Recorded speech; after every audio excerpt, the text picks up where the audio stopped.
Anggota Komisi 3 DPR fraksi Partai Demokrat Beni Kaharman diduga menampar seseorang setelah bersih tegang dengan pegawai restoran di Labuan Bajo, Nusa Tenggara Timur.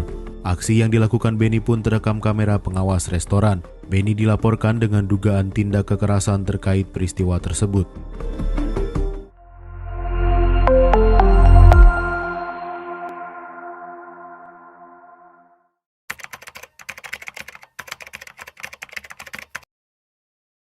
Ya, 2-3 hari ini publik NTT bahkan secara nasional peristiwa di mana BKH atau Beni Kaharman disebut-sebut dalam pemberitaan yang juga viral sebagai telah melakukan pemukulan terhadap seorang karyawan rumah makan atau restoran di Labuan Bajo. Peristiwa itu kemudian muncul reaksi dari berbagai pihak, banyak yang mengecam, tapi ada juga yang membela BKH, dan itu saya kira sangat normatif, hal yang sangat biasa sekali. Tetapi yang akan kita bedah di sini adalah bagaimana peristiwa itu bisa terjadi dan dilakukan atau disebut-sebut dilakukan oleh seorang Beni Kaharman. Karena kita semua tahu bahwa Beni Kaharman itu adalah seorang politisi senior di Partai Demokrat. Dia juga seorang anggota Komisi 3 DPR RI yang sehari-harinya fungsi utamanya adalah antara lain melakukan pengawasan terhadap penegakan hukum, ya, melakukan pengawasan terhadap perilaku penegak hukum, dan juga bagaimana mensosialisasikan atau bagaimana dia sendiri harus berperilaku sesuai dengan aturan sopan santun, etika, dan juga hukum itu sendiri. Dengan demikian menjadi pertanyaan, apakah tindakan yang disebut-sebut dilakukan oleh BKH itu sudah seharusnya seperti itu, ataukah apakah tindakan itu sebagai suatu perbuatan melanggar hukum? Nah, di sini kita melihat bahwa yang disebut sebagai korban atau seorang karyawan di rumah makan di Labuan Bajo itu sudah membuat laporan polisi di Polres Labuan Bajo, di mana dia menyatakan atau memberitahukan kepada pihak kepolisian bahwa dirinya telah menghadapi atau mendapat perlakuan kekerasan atau dikualifikasi sebagai tindakan penganiayaan, dan yang dilaporkan adalah BKH sendiri.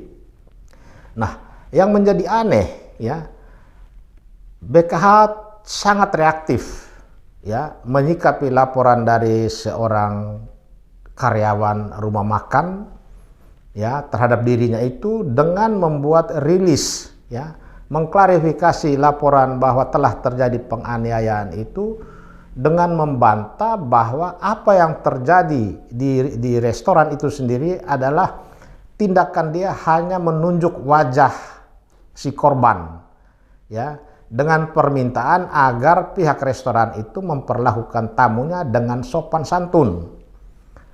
Tetapi kemudian yang terjadi adalah pihak restoran memperlihatkan kepada pihak kepolisian, ya, kemudian juga menyampaikan kepada publik melalui medsos berupa CCTV restoran. Di situ memperlihatkan bahwa Beni Kaharman secara berturut-turut melakukan tindakan penamparan atau menampar korban sebanyak 4 kali tamparan. Artinya di sini terdapat fakta di mana seorang pekerja restoran ditampar oleh seorang laki-laki dan laki-laki itu diidentifikasi sebagai BKH. Itu adalah sebuah fakta. Tetapi fakta juga di lain pihak, BKH sendiri dalam rilisnya membantah bahwa dia tidak melakukan pemukulan, tetapi dia hanya sekedar menunjuk wajah si korban dengan permintaan agar si korban sebagai pekerja restoran yang harus melayani masyarakat itu bertindak sopan. Nah, dengan adanya fakta yang saling bertentangan ini, maka hal ini akan menjadi sangat menarik, baik penyidikan yang dilakukan oleh pihak kepolisian maupun oleh masyarakat sendiri. Masyarakat menilai bahwa ada dua hal yang saling bertentangan.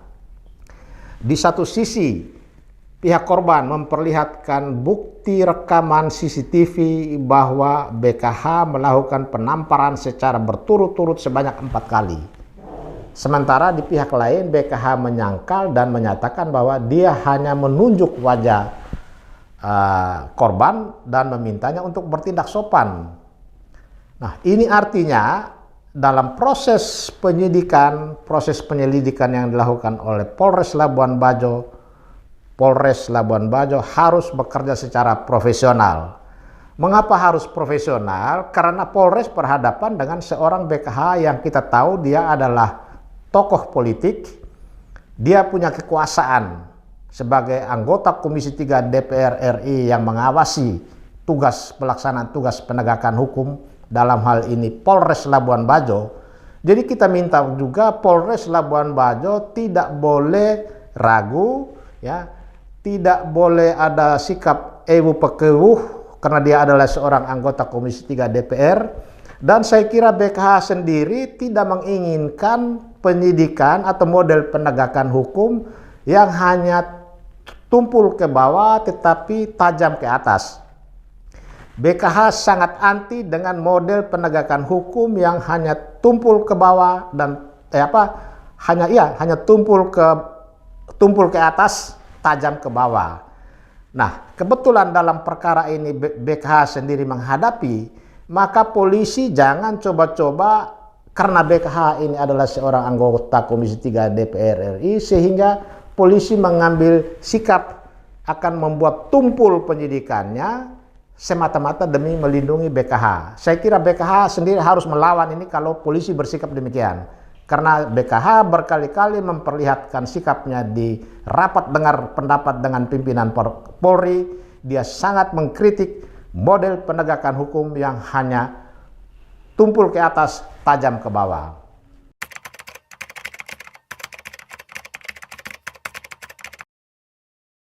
Saya kira apa yang terjadi di Labuan Bajo di sebuah rumah makan kecil itu bukan soal dia frustrasi.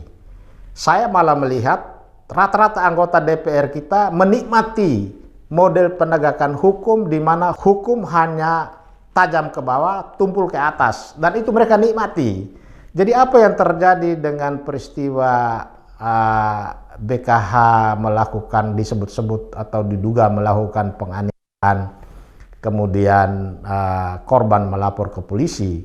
Saya kira persoalan penganiayaan di Labuan Bajo itu di sebuah rumah makan dan menimpa korban seorang karyawan kecil itu bukan persoalan frustrasi, tetapi ini adalah sikap arogansi seorang BKH. BKH telah memperlihatkan sikap arogannya dalam soal yang sangat sepele.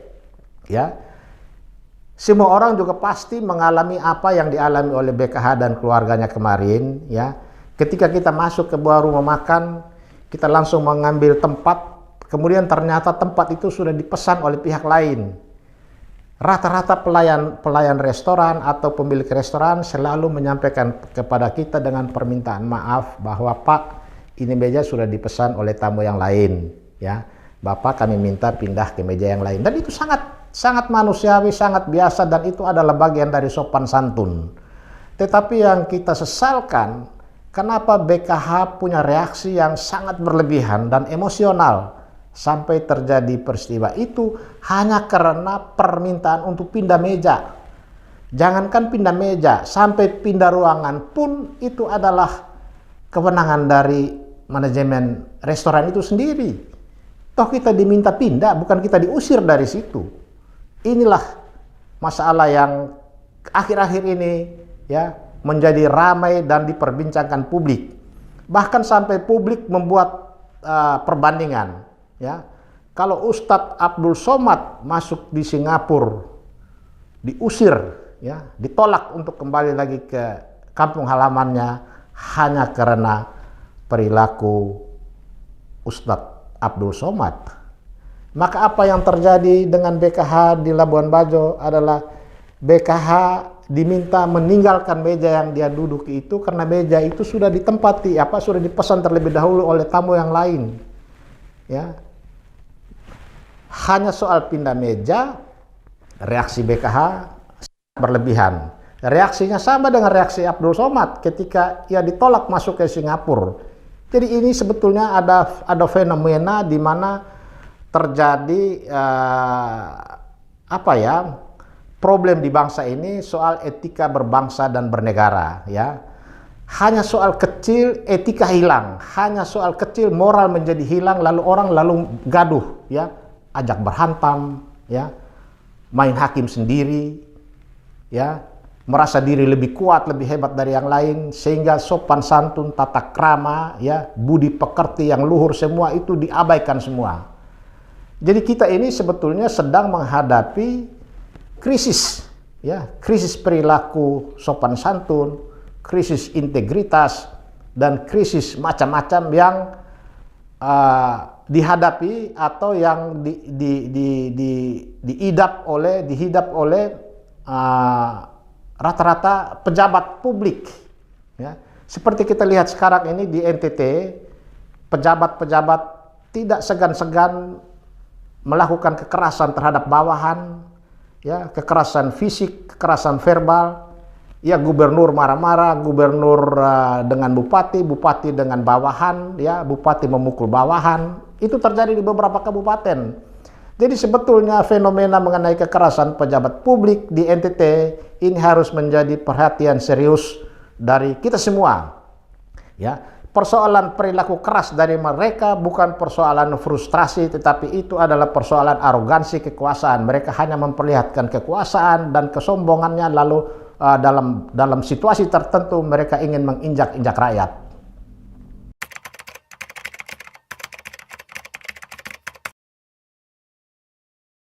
Ya, pertama, Polres Labuan Bajo harus tetap on the track, ya. Dia tetap berpegang teguh kepada KUHP karena ini ada peristiwa pidana yang sudah dilaporkan oleh korbannya sendiri.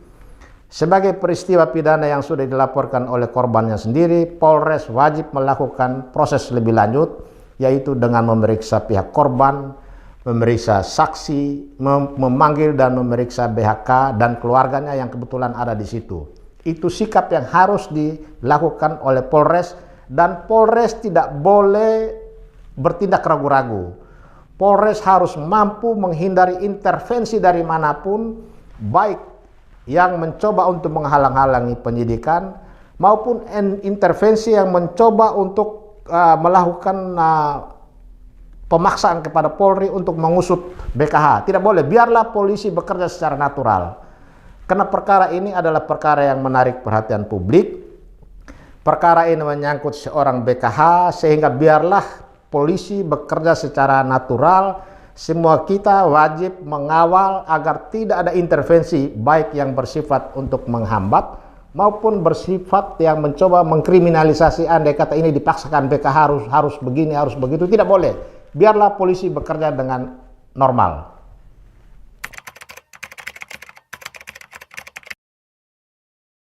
Ya, itu yang saya katakan tadi. Di NTT akhir-akhir ini, ya, kita lihat 3 tahun belakangan ini, peristiwa kekerasan fisik dan verbal yang dilakonkan oleh sejumlah pejabat daerah terhadap rakyat kecil, terhadap bawahan, ini memprihatinkan. Artinya tata krama, ya, ajas-ajas umum pemerintahan yang baik yang harus diterapkan oleh pejabat publik dalam menata kelola pemerintahan ini dalam situasi tertentu malah diabaikan, ya. Pejabat-pejabat ini justru dengan kekuasaannya itu hanya ingin menunjukkan bahwa akulah yang punya kekuasaan, aku bisa lakukan apapun terhadap kalian karena aku punya kekuasaan, aku bisa melakukan apa saja. Nah, ini yang sesuatu yang harus kita kritisi, ya, dan harus dikoreksi. Karena dari setiap kali pemilu atau dari setiap kali pilkada, kita selalu melahirkan kepemimpinan yang modelnya hampir sama, ya.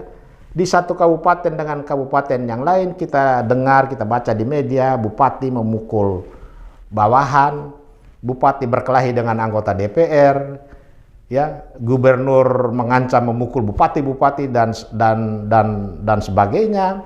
Ini memperlihatkan suatu pola gaya kepemimpinan yang keliru yang selama 3 tahun terakhir ini terjadi di NTT, dan kita wajib mencegah, kita wajib secara bertahap memperbaiki kondisi ini.